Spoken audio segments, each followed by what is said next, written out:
бүгінгі біз өткізетін тәжірибеміз сұйықтықтардың pH ортасын анықтау. Бізде алынған заттарымыз ол шырын, яғни сок, кәдімгі краннан алынған су және уксус қосылған су. Енді тәжірибемізді қолдану үшін бізде LabQuest сенсорлық құралы бар және арнайы датчик бар. Бұл датчик сымсыз да қолданылады және сым арқылы да қолданылады. Енді тәжірибені жасайтын 10-шы А сынып оқушысы Дәулет Валуа.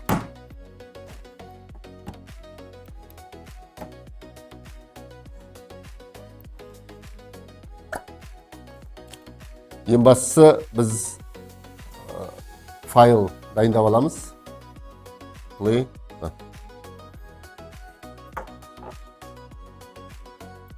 Не сақтайды?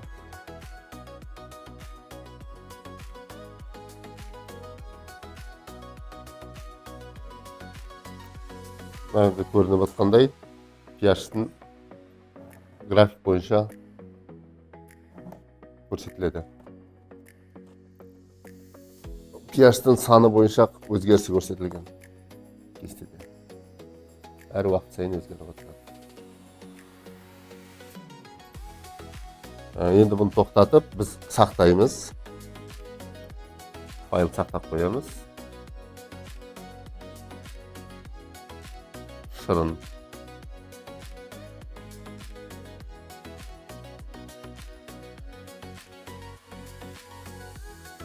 Енді тағы бір файл дайындаймыз. Алуа файл дайындағанша мынаны дистилленген суға салып шайып жібереміз. Жаңа файл дайын болды. Енді келесі жай судың pH-ын анықтаймыз.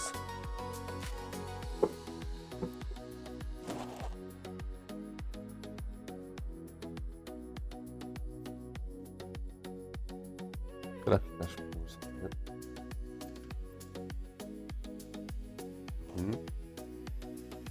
Бұл файлды сақтаймыз.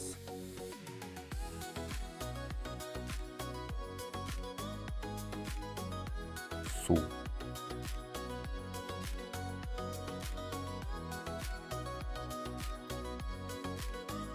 Енді дистилленген суға тағы да бір шайып аламыз. Келесі тұз қосылған су.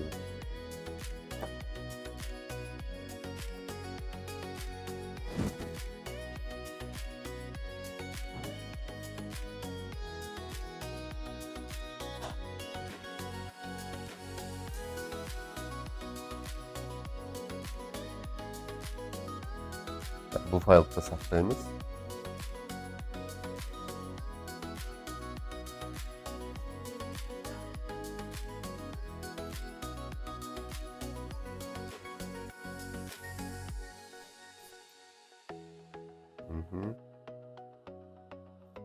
Енді салыстырмалы түрде жеке-жеке әрбір файлды ашайық, сосын pH-ын тексерейік.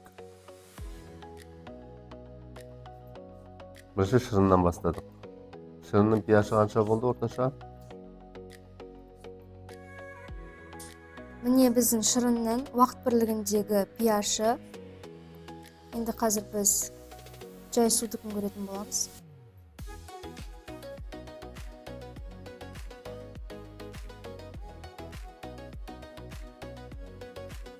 Шырынмен салыстырмалы түрде судың pH-ы жоғарырақ. Енді келесі бізде сірке қышқылы араласқан су.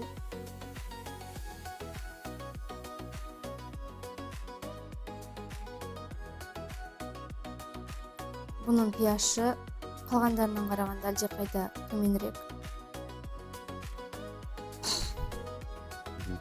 Осы LabQuest жаңа құрылысының арқасында біздің сабақтарымыз бұрынғыдан қарағанда әлдеқайда қызықты өтуде. Жаңа тәжірибелер жасап, күнде бір жаңа нәрсені үйренудеміз. Ендігі алдағы уақытта да біз басқа да заттардың осылай pH-ын анықтаймыз деген ойдамын. Бүгінгі сабақта біз осы 3 заттың pH-ын анықтаған болатынбыз. Оның біріншісі алма шырыны, одан кейін краннан алынған жай су және де сірке қышқылы араласқан су. Бізде барлығынан қарағанда краннан алынған жай судың pH-ы жоғарырақ екен. Ал ең төмені ол осы біздің сірке қышқылының pH-і. Биология сабағында осы құралдарды пайдаланамыз. Оқушыларда қызығушылық артуда биология пәніне деген және жаратылыстану ғылымдарына да қызығушылық артуда. Болашақта мамандық таңдауға үлкен септігін тигізеді деп ойлаймыз.